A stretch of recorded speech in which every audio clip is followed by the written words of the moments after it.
Hello everyone, Fanta here, you're watching FANTAVISION, and today, what I thought, and I think what most people thought would happen, has come true. GameStop's holiday sales were a complete disaster. Even worse than they even thought they would be. They've already lowered their standards once after the last stock crash, where it crashed down to about $3. It recovered to about like $5.35, something like that, $5.50, even at 1.5. Look at that, $5.82. It got to $5.82 from $3. Anybody who invested in GameStop and sold at $5.82 or above, good for you. But it's happened again. Hopefully you sold, because it dropped another 10% after this news came out, and how their holiday sales had dropped more than 25%. 25%. That's huge. They predicted, okay, there's this news that has come out that GameStop is blaming the Xbox Scarlet, I'm going to keep calling it that, and the PlayStation 5 have caused their sales to drop 100%. That makes sense. 100%. But that does not explain a 25% sales drop. And during the holidays, I noticed that GameStops were not nearly as crowded as they had been in the past. I noticed that on Black Fridays, that a lot of people were reporting that they just walked in no problem, because their deals were not there. And the competition murdered GameStop. When I went into their Black Friday deals, it went in for like a couple days, completely dead store. I don't even think there's another person in there. And the only thing I bought was Anthem as a kind of a joke gift for people, because they had nothing else that was worth a damn. They decided to advertise Anthem at the lowest price ever. That was their draw. They didn't really have a whole lot in terms of heavy hitters to drive people into their store. And because people aren't shopping at their store, they're not making any sales.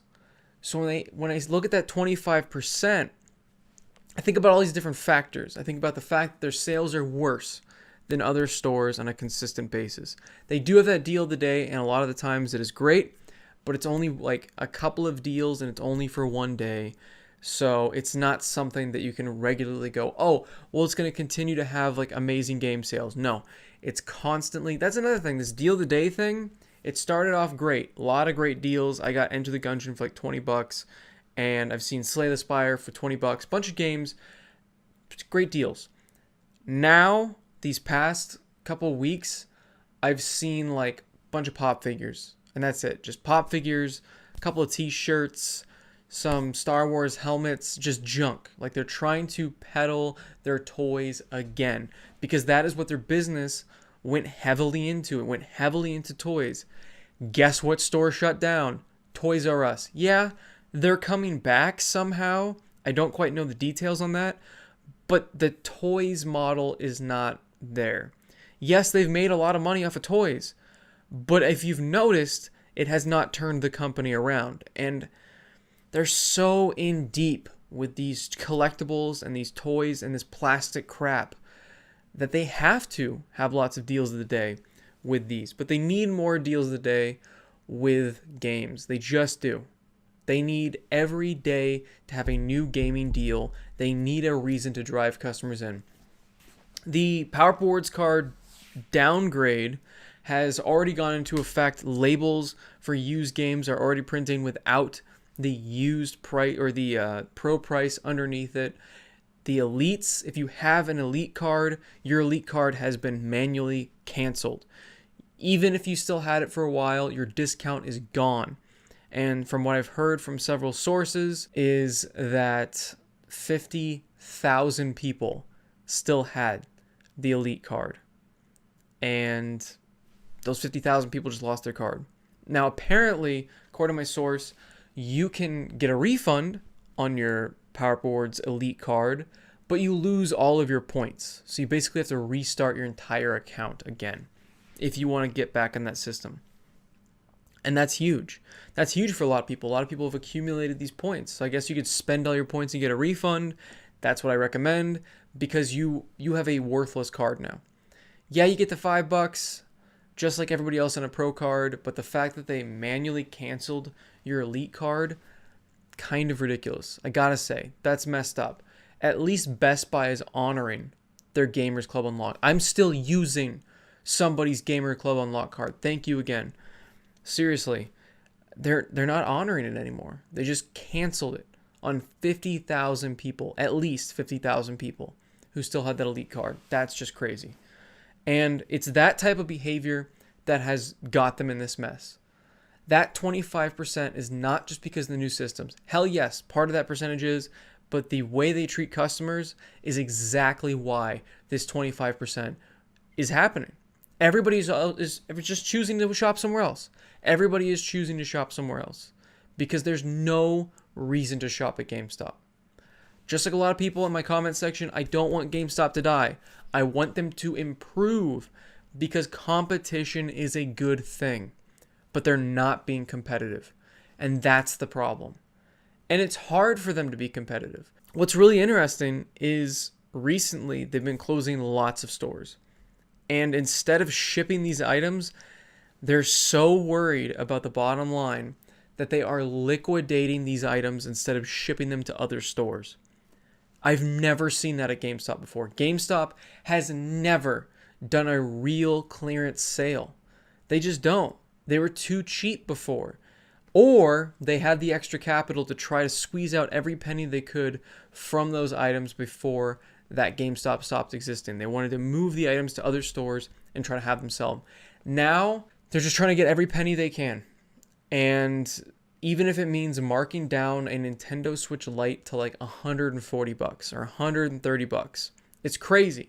Some of the deals you can get at these GameStops that are closing down, if you have a GameStop that is closing down near where you live or is within a driving distance, call them, find out if they're liquidating their merchandise, because if they are, you're going to get some insane deals on video games and consoles.